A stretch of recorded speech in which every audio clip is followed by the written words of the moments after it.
Hello, it's me, Gary, with the T. It's another beautiful day in the neighborhood. Let me tell you something. That was last night dinner, I guess, in my tea. But anyway, child, honey, it is such a beautiful day today. You know, it's been storming and raining, honey. It's been washing all our sins away. But right now we got sun, and I just love the sun because it helps my bipolarism. When it's cloudy and gray, which we got to have on it. Cloudy and gray days, but most definitely when it's sunny, it helps me out because I just can't function well without the sun. And I know every day can't be a sunny day, but today is one. So, but anyway, child, I'm gonna go ahead and get ready, honey, and we're gonna chat about what's been going on now. Okay, now it's a I don't know if you call this a trend or what you call it, honey, but ladies are experiencing this thing with edges. Now, a lot of women, in particular in the African American community, the ladies, honey, have been dealing with their edges. Now, they're saying that, their edges are being lost because, like when a lot of the young girls were young, their parents used to braid their hair and, plait their hair, and they would pull it real tight, and it would pull out their edges, they're saying. And I'm just like, what is the deal? Because Real Housewives of Atlanta star, honey, Miss Marlo Hampton, she's the girl that dressed real cute and fancy. And she's a friend on Real Housewives of Atlanta, but she's just like a peach holder because she's been on there since they started almost. This girl recently, honey, had a major surgery for her edges. Now, honey, she was having a hair transplant, and I don't know what the deal went wrong with it, but she said, honey, that it pulled her hair, whatever. Well, this girl's eyes looked like she was beat up by Nene or somebody. I mean, she had a swollen face. Her eyes was all messed up, honey, and what have you. She said fluid rushed through her head. It was just a mess, all for her edges. Now, my thing is, I want to know, honey, are men attacking these women? Is the African-American man telling these women, girl, if you don't have your edges, honey, I ain't going to be with you? Because I know a lot of the women say they bald-headed, without their edges, but this is a new day and time. You can buy wigs, honey, with edges. Why y'all can't just buy some wigs or go buy the edges? You can buy the little edges from the beauty supply shop. Dr. Heavenly, honey, who was here on the show, she has a beauty supply place, honey. Go to her store, honey, Heavenly Beauty, I think that's the name of it, and buy you some edges to put around your head, honey, where you ain't got to be going through this surgery to try to look good, to try to have edges. I mean, what is it about? Because I don't know if I would go through all that, honey, to hell with some damn edges. If you don't like me, honey, without edges, honey, and rub your hand through my bald head, honey, too bad then, honey.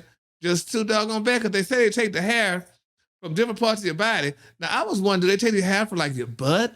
Or do they take the hair, your pubic hair? Where do they take the hair from? Or some people say from the back of your head. So they take this hair and they plant it so you can have some edges. I just don't know, honey. I just can't understand it. But I mean, do white women go through this? Do they have edges? I'm having a special guest on in a few minutes, honey. Comedian Hope Flood, and I'm gonna see if she know about it. Cause I don't even know if Hope have edges or not, child. But I don't understand, and I just can't see where you would just almost lose your life for some edges.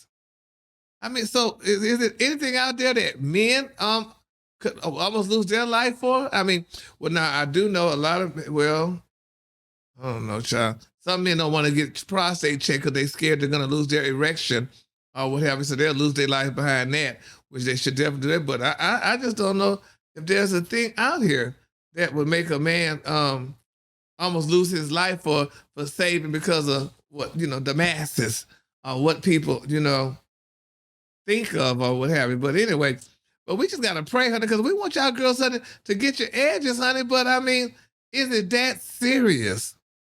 So I mean, and I talked about this recently, and some women were saying that it's that serious.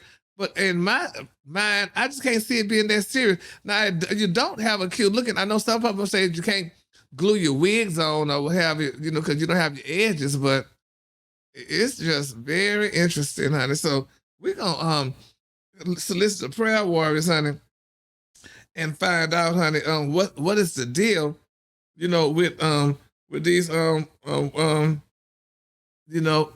losing their edges, but almost losing their life for it. Because, honey, I just can't understand it, yeah. I just can't understand it. But anyway, and almost like, well, it wasn't his. Well, he said it was his edges, but you remember Drake. Drake said the corona, honey, made him lose his edges, and he got a spot in his head where he was the corona did it. But I ain't heard no goddamn corona making you lose your hair. So now Drake ass probably just going bald, and honey, he just kind of lying on that, saying that, honey, it was the corona and he lost his edges like that. But y'all, honey, he needs to stop that, honey. He needs to show that law right there, honey. So I'm trying to find out something, y'all, to talk about. But because this hurts me. This hurts me. But yeah, this is the deal, honey.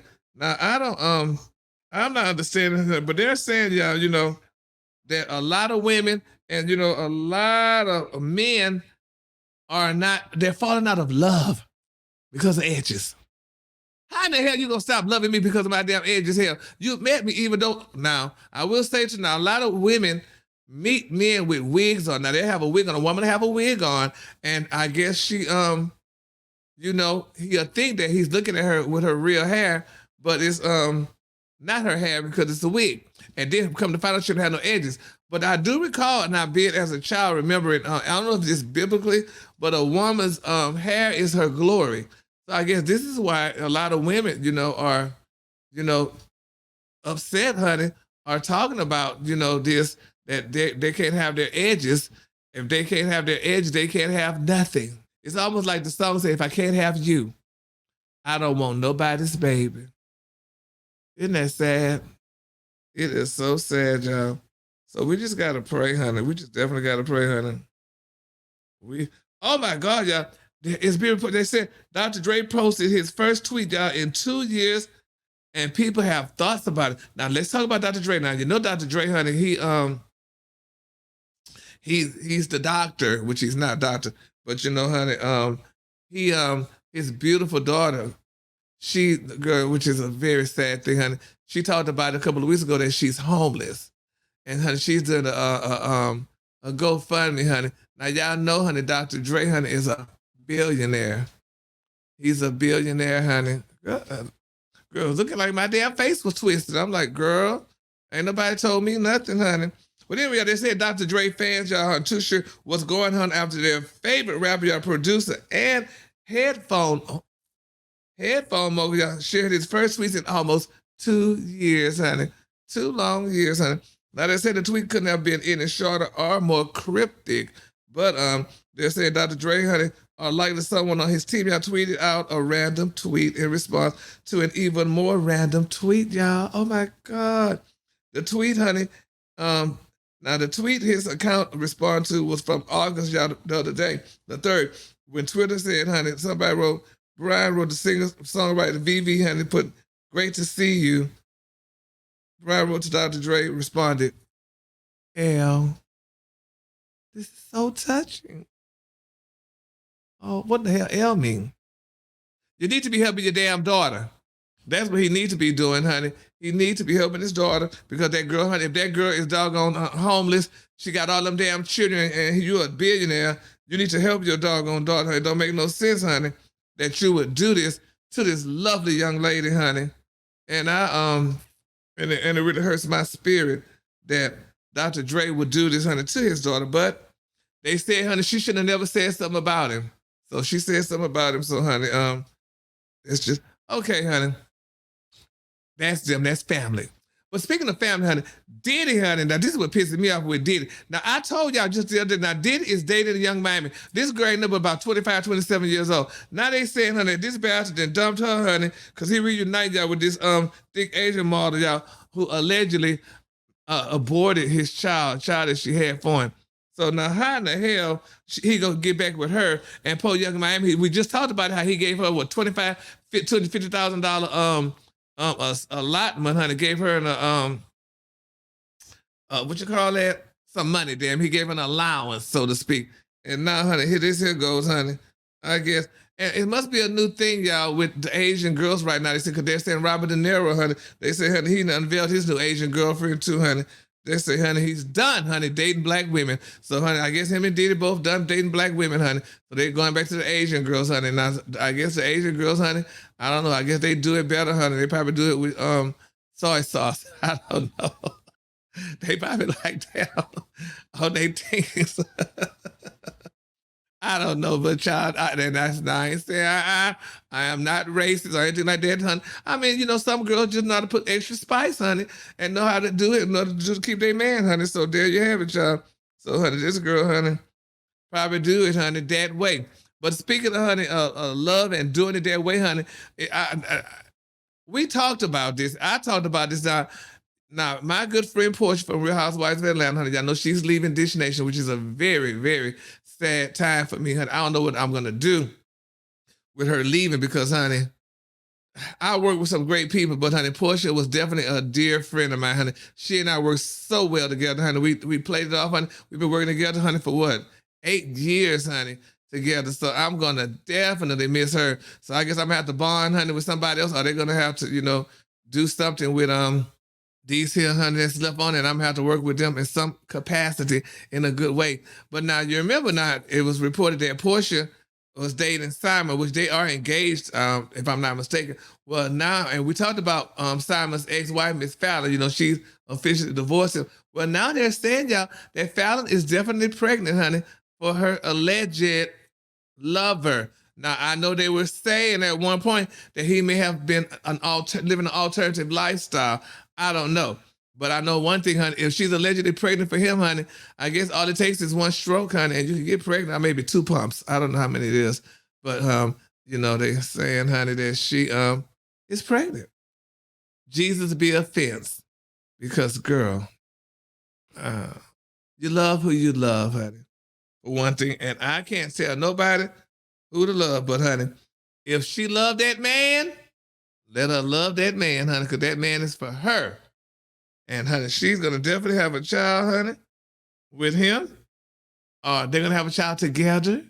Unless, honey, there was some residue from Simon, and she might be pregnant for him.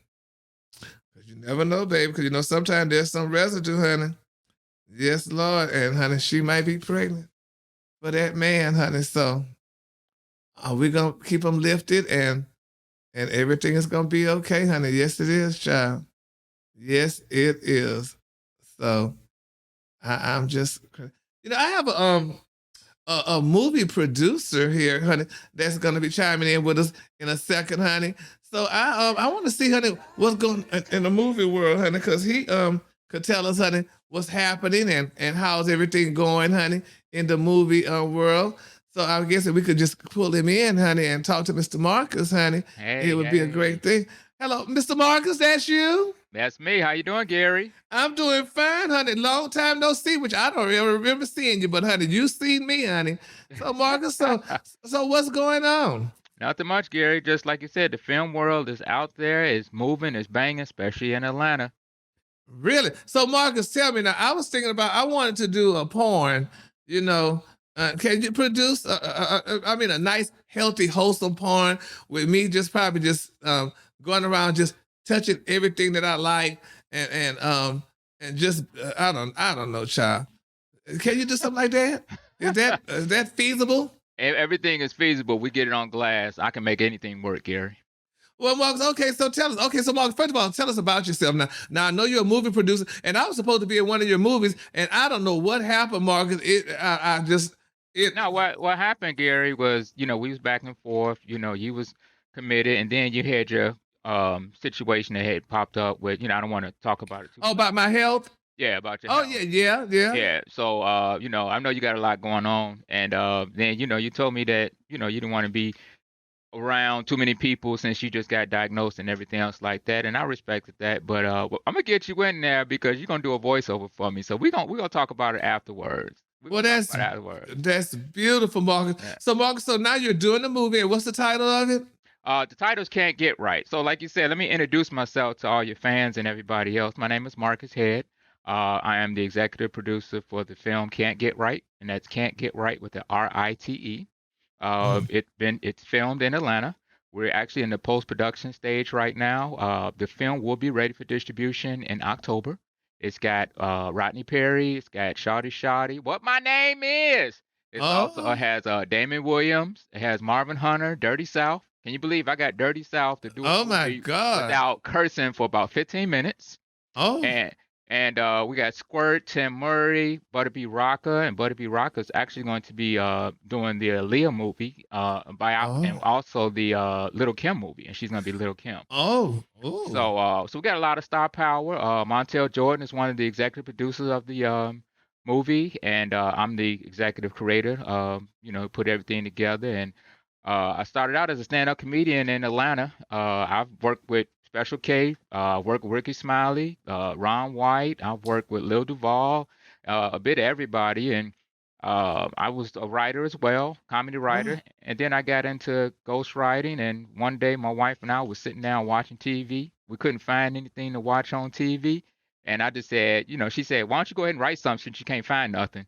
And man, I just started oh. writing, and we just started going. And I'm really excited about it. It's a story about a young man named Tyler, played by Shawty Shawty, who's the lead. And Tyler Perry? I said Tyler is the Oh, I thought you said character. it was about Tyler Perry. Oh, okay. Nah. Tyler is the played by Shawty Shawty. You stupid Uh, Gary. and, and he's a barber by trade. Just everybody has that person that just can't get right, and that's Tyler in the movie. He's a barber by trade, wants to find and do something different. So his cousin Squirt, who's played by actual Squirt in the film, owns a barber shop. And the more of the story comes when Tyler, who just can't get right, lives with his grandma Dirty, played by Mahogany Raspberry. She's that pot smoking grandma who think the only way to get into heaven is to speak in tongue and pay your tithes. And she goes to uh, one of those shitty churches by Pastor Wright, who's played by Aaron Murray. They call him comedian Waitball in uh, Atlanta. And Tyler finds a bag of money that belongs to the mob. And the mob boss is Damon Williams, who opened up for the Kings of Comedy. He was on the Tom Joyner Morning Show, and just extraordinary talent. So he finds a bag of money. Just imagine somebody with a bag of money that just can't get right, always messing up. Just imagine what they're gonna do with that money. So eventually, the mob finds out who he is, and they make him an offer he can't refuse, and he's over his head, and it's gonna take the whole community to help him get right. So well, so he's not a crackhead or nothing like that, then, huh? So he just found the money and they yeah. just trying to help him out with it. Right, yeah, trying to help him out with it. John Singleton was one of my mentors. Oh, may he rest in Yeah, may peace. he rest in peace. And you're gonna see a lot of John Singleton in my movie. The Mhm. one thing about me is Rodney Perry calls me the director's comic because I used to be a comedian, and I have so many comedians in the film. I know what it's like because it's a big transition from being a comic to being a movie in the movies. So I understand what they're going through. So I gave them a lot of leeway to be themselves, as well as we stuck to the script and a lot of things. But it's a hilarious movie, Gary. It's one of those movies you haven't seen in a long time, like a John Singleton, Baby Yeah. Boy, and things like that. It's just got a lot of heart, soul. There's not one curse word in the movie. I think we use damn and ass like once or twice.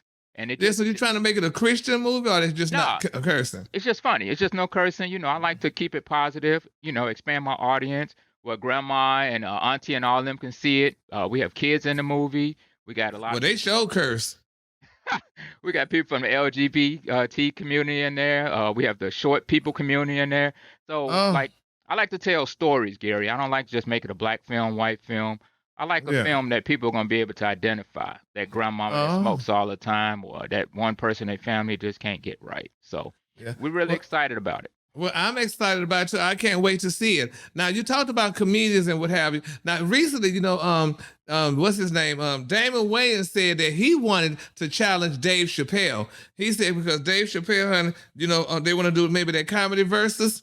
Right. So, Twitter pick sides, with Damon Wayans and the challenge Dave Chappelle. If they were to do a versus, who you think will win, Dave Chappelle or what's his name? But well, Um, considering uh, I've uh, actually uh, seen both of them live, I'm gonna be honest with you. Dave Chappelle is hilarious, and of course he has more of the backing of the.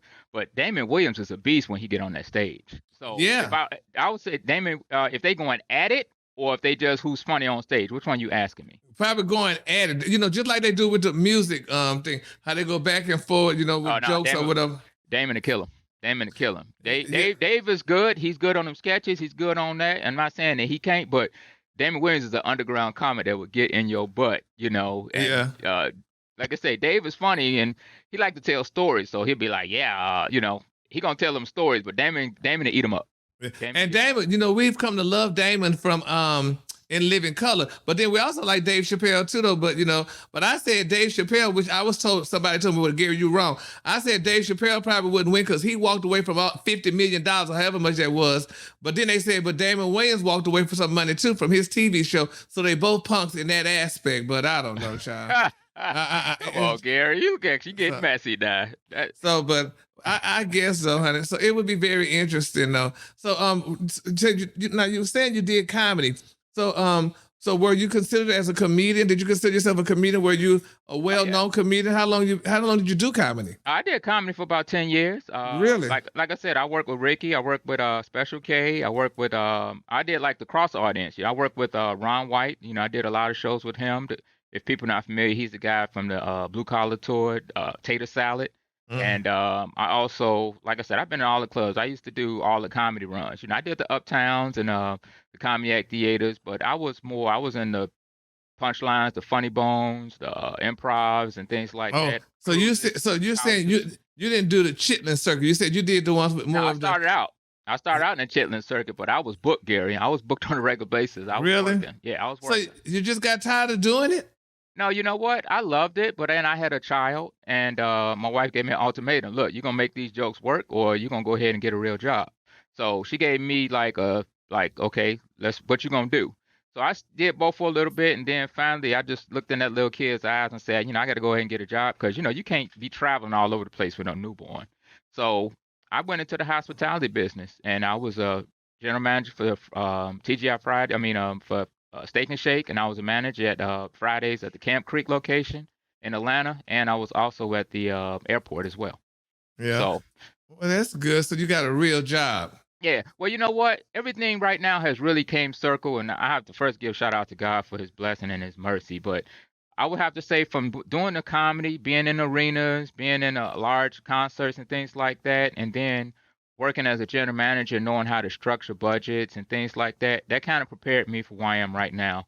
Because when I worked at Steak and Shake, that's managing the 16-year-old that just got their first job to Flo, who been there 30 years, trying to tell you Yeah. how to run. So managing personality is like the biggest thing that I'm used to, and I'm an improvisist. I was in the Blacktop Circus at Uptown Comedy Corner, way back in the day, the original one, by Hmm. Houston's.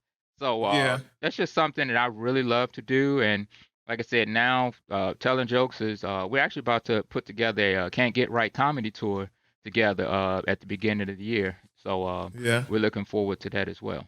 So are there any broke comedians out there that you could kind of like bring back and put them on the Can't Get Right tour? I'm gonna So put first and foremost, I'm gonna put all the people that's in the movie, yeah. and we also in October, actually October the 8th, I'll be in Atlanta and I'm shooting a pilot for it's called Live and in Color. It's a Mm, comedy improv sketch, and a lot of the mm. characters that we have, Shawty Shawty is gonna be Shawty Shawty the squatter.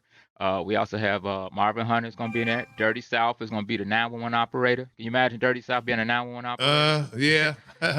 So it's gonna be some funny sketches that we put together, and like I said, I do more than just comedy. And Yeah. beginning in February, we're actually gonna be shooting a movie. I'm in negotiations right now with George Wilborn to be the lead. It's called Passive Revenge, and Yeah. it's gonna be a great movie. So we Well, why don't rocking you and rolling.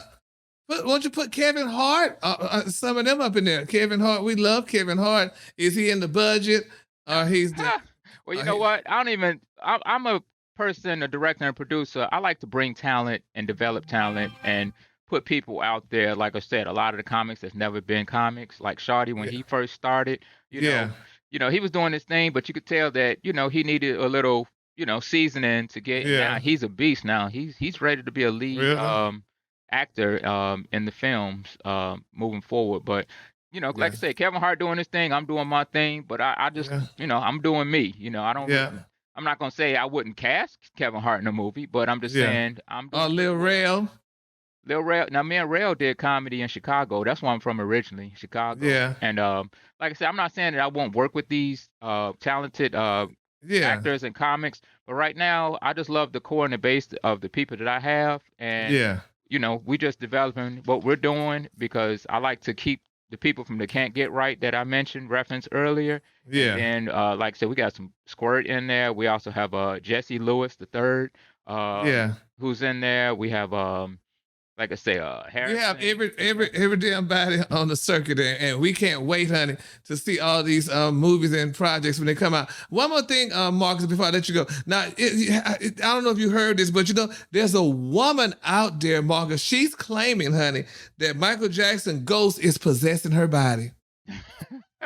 She said Michael Jackson's ghost is in her body. She said all he wants is cookies and stuff. She said he makes her sing, honey. He does all of those wonderful things, honey. And she said, honey, that she just really love him. So and they're married. She said she's married to his ghost.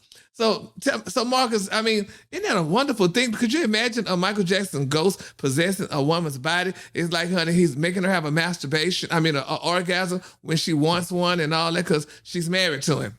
Well, Michael Jackson and cookies, that's all you need to know right there. Yeah. And she said it's not the kind of cookies you think. It's the ones you eat because I guess he loved Oreo cookies. I don't know. She just said he liked cookies. But is Bubbles like filming the thing? Are they doing all their thing or what? Exactly. That's the question. I'm like, is Bubbles there or who's doing this? And I was wondering if we could call Miss Catherine and ask her, honey, had Michael called them and let them know that she's, he's in a woman's body right now, hey, possessing her. Real quick, Gary, when you see Ricky, tell Ricky that I said that he is one of the most talented improvised sketch writers that just come off the top of his head, and I would love to do something with him in the near future because that brother's talented. I will tell him that. I will definitely tell him that just for you, Marcus. So Marcus, I want to thank you so much for stopping by. Let the world know about this movie again, when it's going to come out, and how they can follow you. All right. Well, you can follow me, as you can see, on Instagram at mheadfilmmaker. You can go to can'tgetright.com, and that's with a RITE. You can also donate to the film with PayPal if you go to the Can't Get Right, because we always need money for the film. So can'tgetright.com. And then, like I said, we have the sketch comedy coming out. We have the next movie coming out. December, we will be releasing the Can't Get Right. We are in negotiation with a couple of networks as well. Like I said, Gary, you and I going to talk when we get to that as well. Because like I said, we were supposed to be in the movie. You still going to be in the movie because you're still up on the IMDb page. So we'll get you situated. All right. Well, Marcus, thanks again for talking about, and it was a pleasure finally chatting with you, honey, via face to face. There you go. And I will be in touch, and you be in touch. All right. Take care, Gary. Thank you for having me on your show. You're welcome. Bye-bye. All right, y'all. That's Mr. Marcus Head, filmmaker, honey. He's gonna do a movie for me, y'all, because that's one of my my bucket listing. I just want to do a movie, a nice porn movie with just me lying on a Chase lounge eating grapes, honey, or somebody feeding me grapes, honey, and fanning me, honey, with some feathers. Isn't that nice? All right, y'all, honey. Now I got somebody else here, honey. Now it's just like it's comedian day. So now I have a lovely comedian here, honey. I've been knowing her for years, honey. She's a wonderful woman, honey. She's crazy as hell. And honey, this girl, honey, we were gonna work together, honey, at one point in dear life. Because I'm not a comedian, let's be clear about that. But honey, she's gonna tell us some stuff that's going on also, honey. And I can't wait to hear y'all. So, ladies and gentlemen, put your hands together. But Miss Hope Flood, honey. Hope, that's you? That's me, baby. How are you? I'm fine. All right, y'all. Now, Hope, I haven't seen you in a minute, child, honey, and it's just always a pleasure, honey, to see you, child. You too. Thank you for having me on the show. Yes. So, Hope, okay, girl, before we get to honey, your good your housekeeping, girl. Okay, now I was talking about it earlier, Hope, about edges, honey. How you heard about what's her name? Miss Marla. And Marlo, honey, this girl almost died, honey, because she was having surgery, honey, to get her edges done, child. So is that an important thing for women to have edges? Yeah, it is. But I have edges. My edges have edges. You see it? Oh yeah, yes. Yes. They great, but I have plenty. I cut my edges off, and I actually sell edges to other people. Oh, really? Yeah. Oh. So right now, I will dye it and do whatever, but I always cut my edges down, and I put them in a little Ziploc bag, and I sell them to other people. Well, Hope, you definitely, you're a hustler, baby. You know how to get to the bag, honey. So, girl, we definitely know that, child. So I am just happy for you, honey. So Hope, now is something going on now. Okay, it's a comedy show coming up soon that you're doing, honey, and I want you to let the people know what's happening, girl. What's going on with Miss Flood and what she's doing. And tell Porsha, I ain't mad at you, girl. If it was me, I'd get pregnant by him, okay? I'd get pregnant. You better get 2 or 3 kids with him. If I hadn't had my tubes tied, I'd be trying to get pregnant for you and stuff or whatever, baby. I'll carry the baby for you so I can get a bag. Now, but Porsha. No, but now Porsha, now remind you now, Porsha is not pregnant. It's her fiance's ex-wife pregnant for her alleged gay lover. So, honey, because he was a sister, and they were saying that he was alternative lifestyle, quote unquote. And she admitted that she's pregnant. But but Porsha is about to marry the millionaire, multimillionaire Simon Gubulaya. So she's not having a baby yet. She better get pregnant, 2 or 3 of them, Porsha. Okay, so you can secure the bag. And everything, secure the bag and everything. And I want to make a correction to what Marcus was talking about. It's Damon Wayans, not William. That's number 1. It's Damon Wayans. And also, too, Dave Chappelle never got the $50 million. He didn't walk away from it or anything. When he went to collect it, they would not give it to him. Oh, really? What, did they treat him like a Negro? Absolutely. Oh. That's what he and stuff or whatever. He made the deal before, and they said 50-50. He said, yeah, they didn't know that those Dave Chappelle tapes would make what it made. It made $500 million. Oh. It's the highest grossing DVD of all time, next to Gone with the Wind. And so when he went to collect his money, they were like, oh, no, we're not going to give you this. We're just going to give you $50 million. He's like, no, I'm going to get my lawyers and stuff. So he never got the $50 million. So he didn't get nothing? No, and then he went away for 8 years. Remember, they said he was on drugs. Yep, exactly. Was not. He doesn't even do drugs or anything. He went to Africa because he just didn't want to deal with any of his stuff. Dave lives a low-key life on a ranch with his Asian wife and half-breed kids. He's an amazing, brilliant guy. That would be a great comedy versus. I don't know how that would happen because you tell some jokes and then I tell some jokes and go back and forth. I don't know how you would do that other than snapping on each other. Exactly. So I don't know how that works. I would love to see it, though, because I think it would be interesting. Both of them are equally talented. Both of them do sketches and everything. I would love to see it. I don't watch those verses, but I would love to see that one. I would love to see it. I'm surprised, Dave. I guess Asian women will stick by you when you broke, because I'm surprised she stayed with him, money, and he didn't get none of that money. No, Dave had money. He just didn't get that big. But Dave has had about 7 pilots. Whatever that he walked away from and stuff. That's why he calls his company Pilot Boy and stuff. He's had about 7 pilots that he has walked away from. If they don't do right or something like that, he'll walk off the set and be like, I'm not doing it no more. So yeah, he's his own man. He don't play by the Hollywood rules. He writes his own ticket, and he's an amazing, brilliant person. He really is. What about Kevin Hart, Hope? What you think about him? I think Kevin is brilliant. He's a cancer like you and I. Yeah. No, he's a businessman. He takes care of his plastic cup boys and all his staff. Even when they're not working, he has them on the payroll. They have health insurance, and he pays them even when they're not working. That is just awesome. That is awesome. He's he guy. Definitely pays them. That's what I heard. So, Hope, honey, how is on this comedy circuit? How do you get along with the people? Do you feel like they shun you, or do you feel like you march to the beat of your own drum? I march to the beat of my own drum, but there's always respect.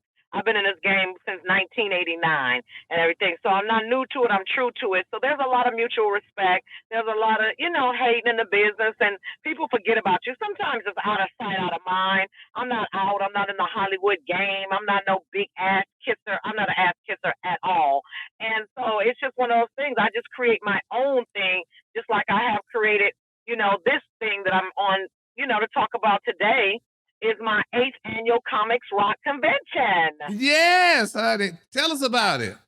So this is my 8th year. It would have been my 10th, but I quit every year. And then last year we had the pandemic, so I didn't do it in LA. And then I said, you know what? Atlanta is open. I don't know what's going on in Atlanta. Did the corona skip Georgia? No, baby. It's here, but these girls, honey, got to work, honey. And, baby, everybody's a star out here. So, baby, ain't nobody trying to stay in the house. They put their mask on and keep it moving. Well, in LA, they just opened back up June 15th, and they trying to shut us back down again. Oh. Because So we got the Delta variant and stuff. I guess American Airlines gonna get a strand, and Spirit and everybody else gonna get their strand. Yes. I'm doing the 8th. So I said, let me do it in Atlanta this year because I usually do it in LA. So it's August 29th through September the 2nd. And what it is work God put on my heart to take everything that I've learned in this business and did not learn and put it in workshops and seminars to help comedians to win. Oh, that's cute. So it's workshops and seminars, so they come and they learn everything about the business. They learn different things to stir up all their gifts and talents that they have. Because being a stand-up comedian is not enough anymore. You need to be doing other things that you can make money, like Mr. Marcus. He's doing the movies now. You know, he's transitioned from that. So what people come is they take these workshops and seminars, comedians, and they get their aha moment. And they're like, you know what? I might be a better person doing podcasts. I might have a one-woman or one-man show in me. I might be able to do voiceovers or radio. And so that's what it's all about. So it's 25, 26 workshops taught by other veteran comedians. Coco Brown teaches a class from stage to screen. I have Shula King coming. He's one of the internet sensations. Rodney Perry teaches a class. Lamont Farrell, who's written for sitcoms, he's going to come and teach you how to write sitcoms and pitch them to network. And on and on and on. I teach a class on the business of comedy. But also what I'm doing now, Gary, which is really important to me, I'm giving people their flowers while they are here. We are losing our icons. We are. Well, look like we lost hope, honey, but what you're saying, you know, it was very interesting. But anyway, y'all, I'm just glad, honey, that this is going to be happening. I got to find out which date this class, she said, I think August the 28th. I think it's at the end of the month, August the 27th, but we're going to put it on there just in case, honey. We'll put it and let you all know what it is. But nevertheless, honey, I guess, honey, I'm so glad, honey, I had all these wonderful guests, honey, great comedians, honey, and movie writers, producers, and what have you. It's a great thing, honey. And I'm going to take one of those classes, child, because, you know, I think I kind of want to get film, honey. I would love to produce my own movies and do my own thing, honey, because I want to be a star in movies and lights, honey, and produce it myself so I can make sure when somebody's, honey, filming me, I'll tell them where to put that camera. Put it over here. Put it right there. But anyway, thank you so much, y'all, for stopping by. It's been another beautiful day in the neighborhood, honey, and we are still neighbors, honey. And don't forget, honey, you know, if you like this here, honey, click right here, or you can like it, you click right there, and you can find Gary's Tea anywhere your podcast could be found. That's Spotify, or that's Spotify and or Apple. So just click on to find us, honey, Gary's Tea. All right, honey, have a great day and a better tomorrow, and we'll chat